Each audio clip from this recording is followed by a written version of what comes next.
The following is a hockey podcast out of Vancouver and Surrey, British Columbia. It'll only consist of a lot of puck talk and even more BS, or in actual words, banter and satire. Enjoy, and as always, go Canucks go. The Canucks traded Tyler Myers, but it's more than just a trade. It's about making history, baby.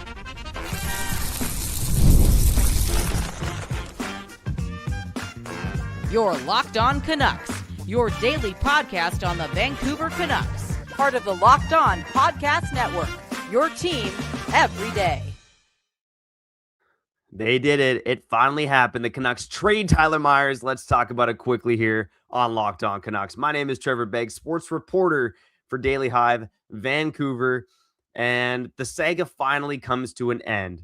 Almost a week after Tyler Myers was, asked to waive his no-move clause to go to the Detroit Red Wings. He finally ends up as a member of the Dallas Stars, a place that he really, I think, was the main place he wanted to go to all along. Not a surprise to anybody, but to me, today's trade is more about than just the decision to trade Tyler Myers. It's the fact that the Canucks made history, okay? I want you all to ask yourself a question. Have the Canucks made a rebuilding move like this before, at least in the modern history, right? Because look, you could talk about trading Quinn Hughes, trading JT Miller. I've said it before and everydayers know. The Canucks were backed into a corner with those deals. Trading a pending UFA and Kiefer Sherwood, that's what all teams who sell do. That doesn't necessarily mean you're rebuilding. But trading a player with term left on his contract, who had a no-move clause, who no one really expected to go anywhere, I think this might go down as the first true rebuilding move in Canucks history. Tell me I'm wrong. What other rebuilding moves have the Canucks made? So today, again, a big step in the right direction, trading Tyler Myers. And I got to hit the round of applause button, too, for Jim Benning, baby. Let's go.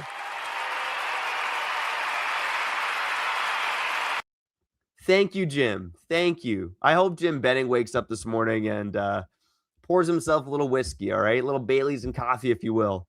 Maybe he's down in Mexico, have a pina colada and Bailey's. It sounds disgusting, but it tastes delicious. Trust me. But Jim Benning, almost 8 years ago now, signed Tyler Myers to that contract, right? 7 years ago now, 2019. Signs Tyler Myers to that contract, right? 5 years, $30 million, overpaid from the beginning, never lived up to that contract. And here the Canucks are, like I said, seven years later, trading Tyler Myers, a 36-year-old Tyler Myers, for a second and a fourth round pick. Think about that for a second. A 36-year-old bottom pairing defenseman got traded for a second and a fourth round pick. Now, I'm going to hit the round of applause for Patrick Allvin here, man. Let's go.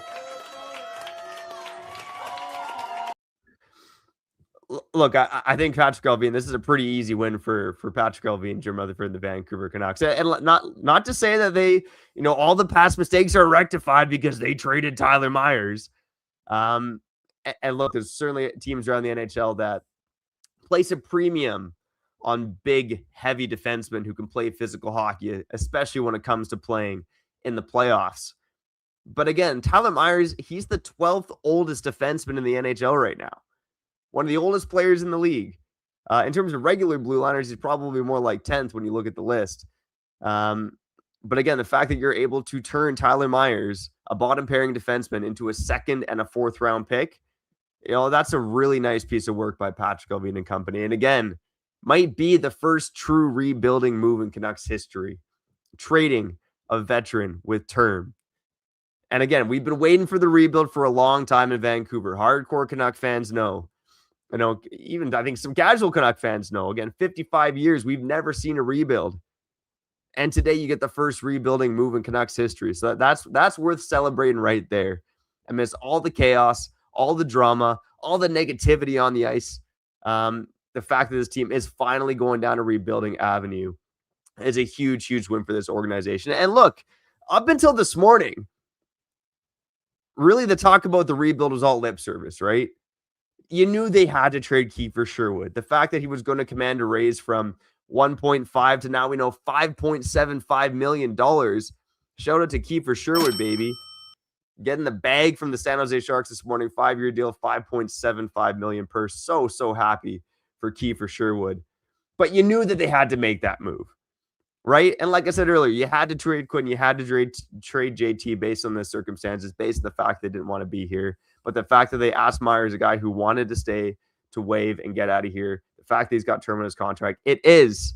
Tell me I'm wrong. I'll get a couple comments before we get out of here. Short episode. I think it might be the first true rebuilding move in Canucks history. And now you're at a point here where, again, we talked about it before. The Canucks have already made history by the fact that they have 2 firsts and 2 seconds in the upcoming draft, right?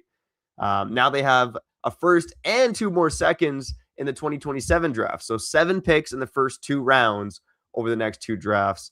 We'll see if they can add some more before the deadline as well. And honestly, this is a pain in the ass, but they even have a 3rd second rounder if they didn't trade Ilya Mikheyev in his contract to the Chicago Blackhawks a couple seasons ago, right? Because they paid a 2nd rounder to get out that deal. Actually, that might be the Jason Dickinson contract. It could be making a mistake. But anyway, Chicago has our 2nd round pick in 2027.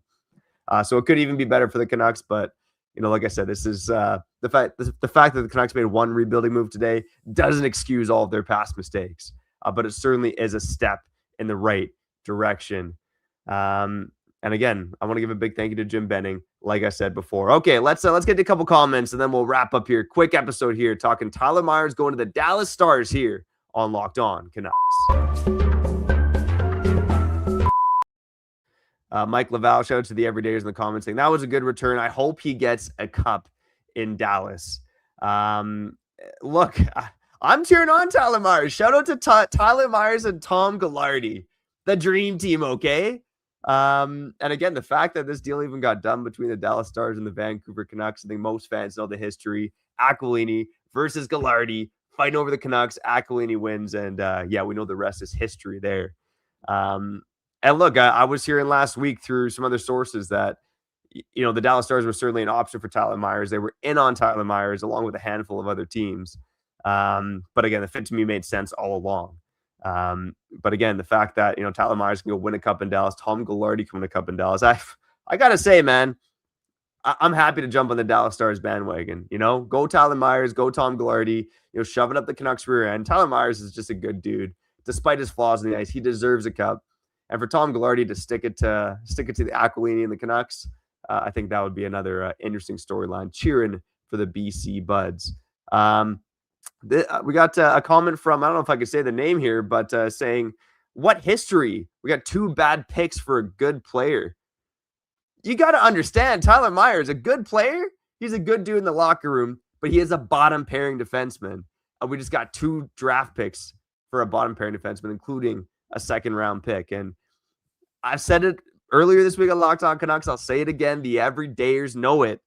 You got to stockpile draft picks, okay? Because when you stockpile these picks, the majority of them are not going to turn into NHL players, but you're going to hit on some of them. And the example I used earlier this week or last week, who knows? The time's flying by here. The Travis Hamonic trade, right?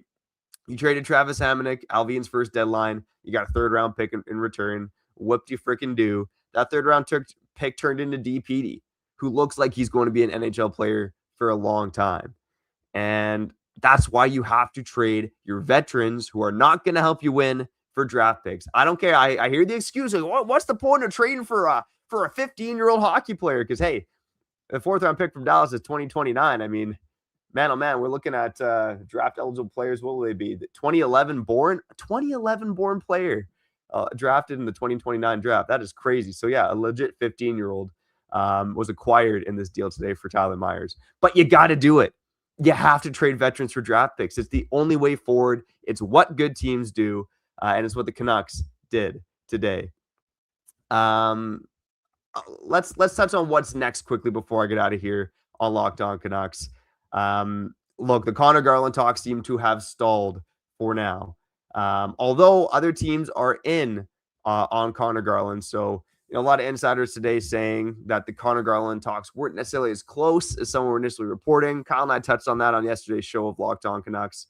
But Pierre LeBrun saying today a handful of teams are interested in him, including a lot of Eastern Conference teams, right? The Islanders are certainly among them. The Bruins are in play for Connor Garland. The Washington Capitals in play for Connor Garland. I was even hearing the New Jersey Devils might be in play for Connor Garland, which I found a bit of an odd one considering that they are pretty far removed from the playoff picture right now. They do win last night in Florida, And of course, trading for Connor Garland isn't really a deadline rental deal. You're acquiring Connor Garland theoretically for 6 years or at least 3 years while he has a no move clause.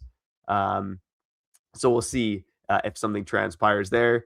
The Evander Kane situation, man, oh man, this could ruin the deadline for Canucks fans. But, Thomas Durant's Rick Dollywall is saying that don't be surprised if Kane stays here past the deadline. What? And if Kane stays here past the deadline, it has a failure for Canucks management because they paid an asset to help out the Oilers to acquire them in the first place, right? And the Canucks are damn lucky that the Oilers used that money to buy Trent Frederick, right?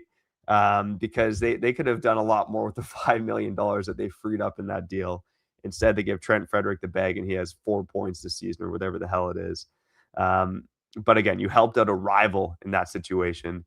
Not good for Patrick Allvin and company, but we'll see. Hopefully still some more rebuilding moves to come. But, at this point, I think the barometer for the deadline should be trading 2 of your 3 UFAs between Kane, Blueger, and Camp. I don't know if you can get much for Camp. Kane, I'm starting to wonder myself now. Blueger, you could get something for, but I have a feeling that they want to keep him. Blueger wants to stay in Vancouver. He's a good leader. I'm not sure if they're selling Blueger for a 4th-round pick. I think it might be 3rd or bust for Teddy Blueger.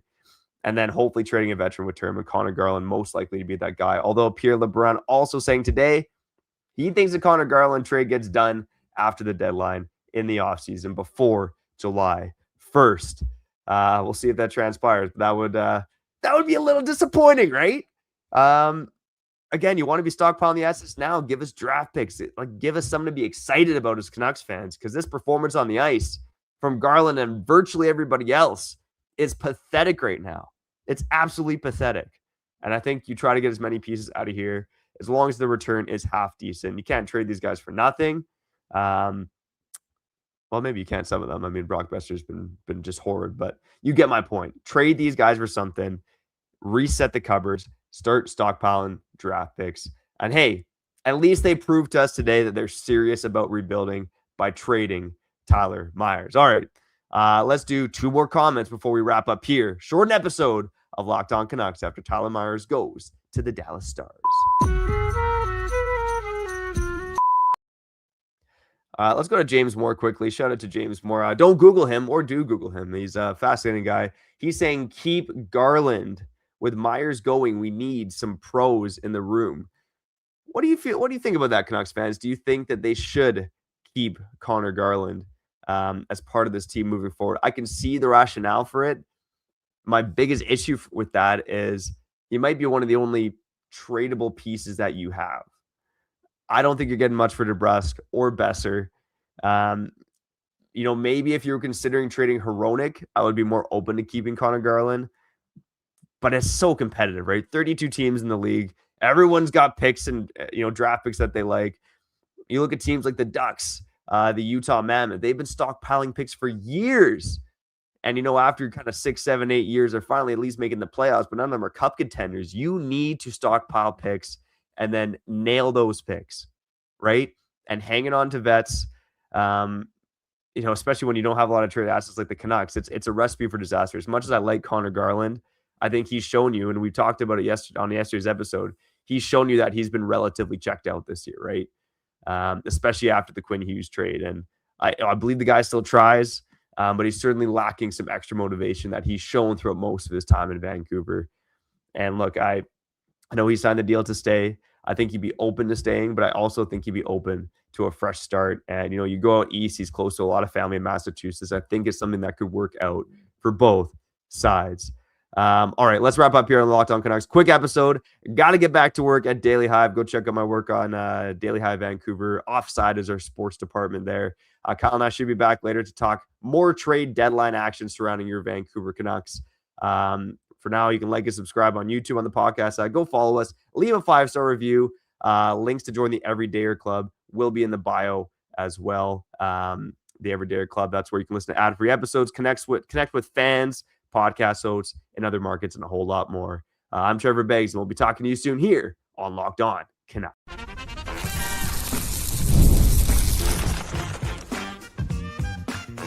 You're Locked On Canucks, your daily podcast on the Vancouver Canucks, Part of the Locked On Podcast Network, your team every day.